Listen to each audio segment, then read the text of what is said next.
Hello, welcome to my YouTube channel. My name is Bonnie, and I am really passionate about learning and sharing what I'm learning. And so I am starting this YouTube channel to just go on an adventure with you, and whatever I am learning, I'm going to talk about.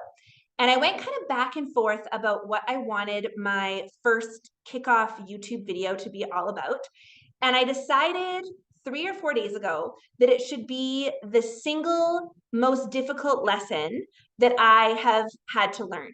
And that is that you can choose your emotions. And then, of course, as soon as I decided that was the video that I wanted to make, everything in my life came crashing down. No, it didn't come crashing down, but the universe decided to put that lesson to the test. Can you really choose your emotions? Well, can you do that when you're at your best, or what about when you're at your worst? So I've had a really tough past couple of days, and it has reminded me that yes, you can.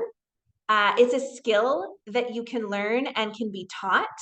And it's really important that you practice it so that when you're at your worst and your cup is not filled and you are struggling and you're low energy and you're just not managing well, that you can still take time to give yourself a narrative that allows you to function as best as you can. So I'm very quickly going to illustrate my point with an analogy that I think everyone will really resonate with, unless you are not a driver. So if you do not drive, you might not resonate with this as much as I did.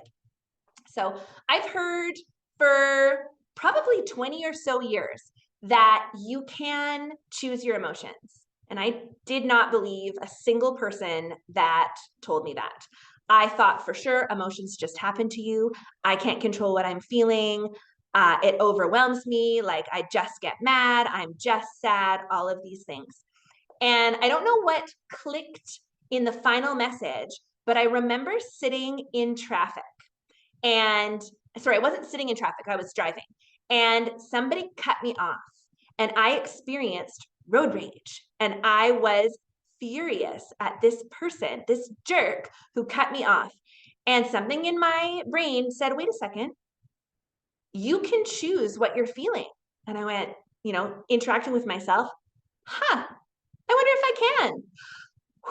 And I had this moment of relaxation. And the way that I did it was the story that I was telling myself about this other driver. And road rage is such a great example because there's no way I'm going to know for sure why that person chose to cut me off. And it's I assign the story to them. And then the emotion that is produced from that story is what I feel. So if I assign meaning to it and say, well, that person is just a jerk, I can get really angry about that. And I can revel in that negative emotion. And there's a bit of euphoria that happens when you get caught up in that kind of negative anger. And it lasts with me for a long time. But then I was going through in my head, there's some other narratives that you can assign to someone. When I cut someone off in traffic, I feel terrible. And I go, oh, shoot, sorry, I didn't see you. Or, sometimes I'm running late and it's completely unintentional that I've cut someone off. And meanwhile, they're probably saying, oh, that jerk, how dare you cut me off? And they're getting into this like road rage situation. Meanwhile, I'm going, oh my gosh, I didn't see that person. I really apologize. And because we'll never know what's true, I'm not going to drive and follow that person and track them down and like, how dare you, like knock on the window. That's a recipe for complete disaster. I get to just decide whatever the story is. So now, whenever I'm in traffic and something happens, I will say, oh, shoot, maybe that person really had to go to the bathroom. And that kind of makes me giggle, right? Because when I really have to go to the bathroom, it's like a whole thing. And, there could be an emergency situation. And it relieves the tension. And so I just want to present that to you as an option to practice how you can change the narrative when something happens to make yourself feel better. It doesn't matter if it's true or not. The person might not be late. The person might not have had to go to the bathroom. But the one that you pick affects your physiology and it affects your emotions. And you get to decide, because you're never going to know what the actual truth is.